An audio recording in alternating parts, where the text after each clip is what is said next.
le directeur, colonel. Avant de commencer déjà, je souhaite vous remercier pour l'organisation de cette magnifique Sainte-Barbe. Vous avez mis la barre très haut. Je commence à avoir une certaine expérience de Sainte-Barbe là, depuis un peu plus d'1 an.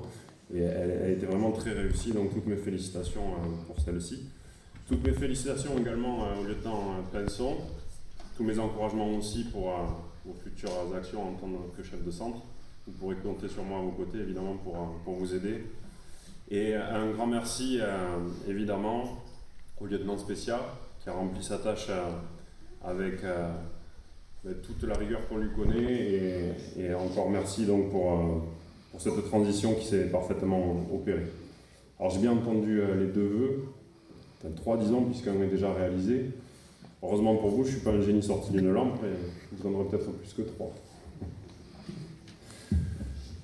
Donc cela fait maintenant 1 année que je travaille à vos côtés en tant que président du conseil d'administration du SDIS, 1 année que je travaille avec vous et avec le même objectif commun, tout mettre en œuvre pour assurer la chaîne de secours due aux Ariégeois.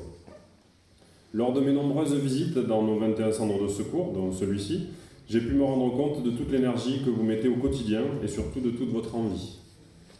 Envie d'aider vos concitoyens, envie de leur porter secours, envie de les protéger. Et en cela, finalement, le quotidien d'un élu local et celui d'un pompier volontaire ou professionnel sont finalement assez proches.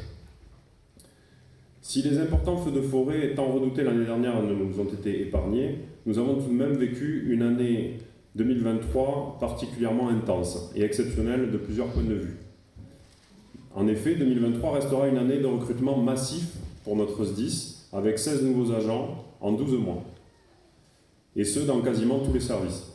Autant vous dire que le colonel et moi n'avons pas chômé, et on a quand même fait pas mal d'entretiens. 2023 aura également été l'année qui a permis la stabilisation du centre d'appel d'urgence. Nous avons aussi travaillé sur la problématique de la DECI, avec les fameuses bâches à incendie qui étaient finalement de votre ressort et que vous deviez remplir. Donc j'ai œuvré activement auprès du SMDEA et du département pour trouver une solution convenable pour les communes afin d'assurer le remplissage de ces bâches. Un camion a été acheté par le SMDEA grâce à l'aide de l'État. Et la solution est en cours de déploiement sur l'ensemble du département. Cette année, vous m'avez souvent entendu parler de mutualisation. Alors ce n'est pas un gros mot et cela ne doit pas vous effrayer. L'objectif des élus du conseil d'administration du SDIS est très simple, renforcer les services, être le plus sobre possible sur l'administratif afin de dégager un maximum de budget pour l'opérationnel et ainsi améliorer la qualité de service rendu à notre population. Mon action en tant que président du CASDIS depuis bientôt 1 an est là pour en témoigner. Lors de mes visites dans les centres de secours, j'ai également pu vous écouter et constater le besoin d'entretien de nos 21 casernes et les difficultés ou les agacements que cela induit. On en parlait encore il y a quelques mois ici même. Et même si je vais continuer ces visites, j'ai d'ores et déjà pris toute la mesure de ces problématiques. Dans les prochaines... un protocole d'accord a été élaboré, et pour cela je remercie monsieur le directeur de cabinet avec qui nous avons travaillé en étroite collaboration. Donc ce protocole engage la présidente du département, le préfet et moi-même sur plusieurs points. C'est finalement une feuille de route que nous fixons pour les années à venir pour notre SDIS.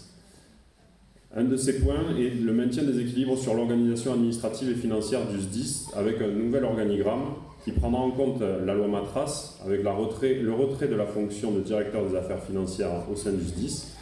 Celui-ci maintiendra également les mises à disposition d'agents du département. Sera créée une prestation conventionnée entre le SDIS et le conseil départemental pour les finances et mis en œuvre également un système de prestation conventionnée pour l'entretien des bâtiments du SDIS par le conseil départemental. Je vous confirme également les investissements de grande envergure à venir, avec notamment un nouveau centre d'appel d'urgence à Foix, pour plus de 1,8 million d'euros d'après les dernières estimations que nous avons. La construction d'une nouvelle caserne à Varilhes est très attendue, pour 2,5 millions d'euros, et la mise en place du dernier logiciel Nexis en fin d'année prochaine pour 1,3 million d'euros. Et tout ceci, nous souhaitons le réaliser, bien évidemment, avec un investissement donc nécessaire pour cela, mais également en veillant au bon fonctionnement du SDIS. Enfin, donc, comme le disait le lieutenant spécial tout à l'heure, je vous confirme que le département va financer par sa seule contribution, et le finance depuis début janvier, la prise en charge des repas des gardes postés des sapeurs-pompiers volontaires à compter du 1er janvier donc, avec un passage de 10 à 12 euros par sapeur-pompier volontaire et par repas pour les gardes postés des week-ends et jours fériés, et une prise en charge des repas des gardes postés de nuit pour les centres de secours de Pamiers et Foix.